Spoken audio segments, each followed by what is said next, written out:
All right, I just wanted to run you through how to do an assignment in Google Classroom so that students see a due date on the assignment tab on their end.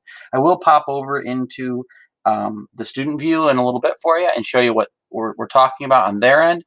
A couple parents have contacted me saying it'd be really nice if teachers, when they give an assignment, could make sure that it has a due date so it appears in the assignment tab. So it's easier for us to keep track of in this chaotic time.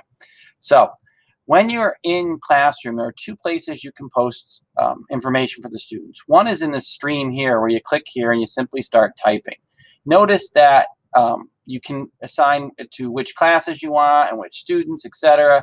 But there is no place here to add a due date.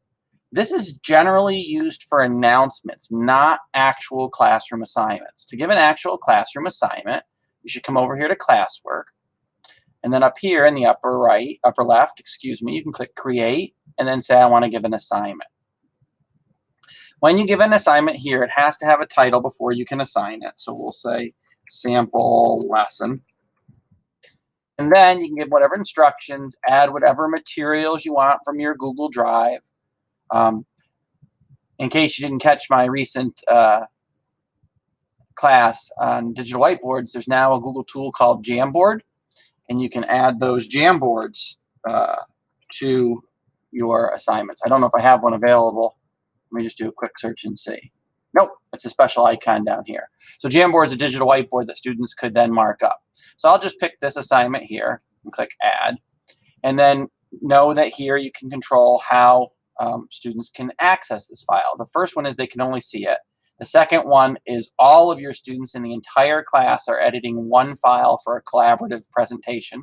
So it's really nice when you do a slideshow and you give each kid one slide in it, and then you select this and they each go in and edit it so it's all in one presentation. Or you make a copy for each student so they each get a copy of it, they each turn in a separate copy so that you're grading each student individually. Okay, that's all common stuff that you're probably aware of already. But over here is the key. If you go in here and you choose a due date for this assignment of when it's going to be due, time's optional, but date is required. Okay. When you do this and you assign this assignment, your students will be able to see it on their assignment tab with the due date in a calendar view on the other end. I can't attach this because unless you own the file, you can't attach files to it. So I'm going to make a copy of it so I can do that. Okay, so now it's going to be done assignment. We're going to pop over into the student view and show you what it looks like from the student view. When you're in the student view, the students have obviously all of their classes here that they're taking. They can click on the three bars up here, and they can go to one of two places to see assignments that are due. They can go to calendar, and on your calendar, it'll only show you things that are due for that current week unless you hit the arrow here. So now we're going to go to the next week. And we're going to see that that sample lesson that we assigned as due on Friday the 15th appears here. They can click on it to jump to that lesson. Okay. They can also limit by class which things they want to see. So I only want to see what's due for this class, virtual learning, versus the LT class, which has nothing due. Okay. Or they can come over here and go to the to-do list. The to-do list, unfortunately, is organized, I would say, backwards. All of the items that are included with no due date appear at the top, and they are color-coded by class over here.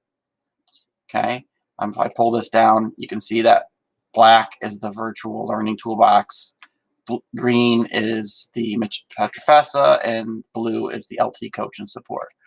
Okay, if I scroll down to the very bottom, it does show you ones that have an assignment due date down here at the bottom. Okay, so that's where you would go to see the assignments that are due on the student side if the teacher has correctly set them up as an assignment with a due date on their side.